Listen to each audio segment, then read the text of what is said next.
Hello மக்களே. So என்னன்னாங்க, Vijay sir வந்து press மீட்டே கொடுக்க மாட்டேங்கிறாரு. ஏன் சாரி முதலமைச்சர் விஜய் சார் வந்துட்டு ப்ரெஸ் மீட்டே கொடுக்க மாட்டேங்கிறாரு. ஏன் அங்கே போகிறாரு இங்கே போகிறாரு அங்கெல்லாம் போயிட்டு வரும்போது இது வரைக்கும் இருந்த முதலமைச்சர்கள் வந்து ப்ரெஸ் மீட் கொடுக்காம போனதே இல்லை. இவர் வந்து ரூல்ஸை பிரேக் பண்ணுறாங்க அப்படி இப்படின்னு சொல்லிட்டு அவர் மேலே 1008 நெகட்டிவாக சொல்கிறீங்க. ஸோ ஏன் அவர் ப்ரெஸ் மீட் கொடுக்கணும்? ஸோ நீங்கள் என்ன விஜய் சார் வந்துட்டு முழுமையாக அப்படியே முதலமைச்சராக ஏற்றுக்கிட்டீங்களா? இல்லை அவரை பற்றி ஒரு நியூஸ் போடும்போது ஒரு சில சேனல்லாம் பார்த்தீங்களா முதலமைச்சர் விஜய் அப்படின்னு வச்சுட்டு சொல்கிறதே இல்லை, விஜய் அப்படின்ற மாதிரி தான் சொன்னீங்க. அவர் நடிகராக இருக்கும்போது கூட இளைய தளபதி விஜய் அப்படின்னு சொல்லிட்டு இருந்தீங்க. இப்போ முதலமைச்சர் ஆனதுக்கு அப்புறம் அவர் முதலமைச்சர் விஜய்னு சொல்லிட்டு நீங்கள் ஏற்றுக்க மாட்டேங்கிறீங்க. அப்படி இருக்கும்போது உங்களுக்கு ஏன் வந்துட்டு ப்ரெஸ் மீட் கொடுக்கணும்? அது மட்டும் இல்லாமல் அவர் ஆட்சிக்கு வந்து 20 நாள் தான் ஆனிச்சு. அந்த 20 நாளில் எத்தனை அவதூறு அவர் மேலே பரப்புறீங்க.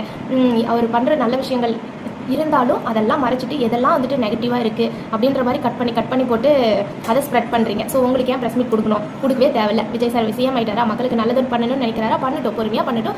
அதுக்கான டைம் அவர் எடுத்து கண்டிப்பாக பண்ணுவார் நம்பிக்கையில் தான் நாங்கள் எல்லாம் ஓட்டு போட்டிருக்கோம். ஸோ ஒன்றும் அவசரம் இல்லை அப்படின்ற மாதிரி தான் இருக்குது. ப்ரெஸ் மீட்டும் ஒன்றும் தேவையில்லை. நீங்கள் நல்லது பண்ணிவிட்டு டேரெக்டாக நல்லது பண்ணிட்டு போங்க மக்களுக்கு அப்படின்ற மாதிரி தான் விஜய் பிடிச்ச நிறைய பேர் வந்துட்டு விஜய் பிடிச்சவங்க எல்லாருமே அப்படி தான் சொல்கிறோம். ஸோ உங்களோட கருத்து என்ன அப்படின்னு மறக்காம சொல்லிட்டு போங்க மக்களே. விஜய் சார் வந்துட்டு முதலமைச்சர் விஜய் சார் வந்துட்டு நமக்கு ப்ரெஸ் மீட் கொடுக்கலாமா வேணாவா அப்படின்னு சொல்லிட்டு போங்க மக்களே. அவ்வளோதான். நல்லதே நினைப்போம், நல்லதே நடக்கும். நன்றி.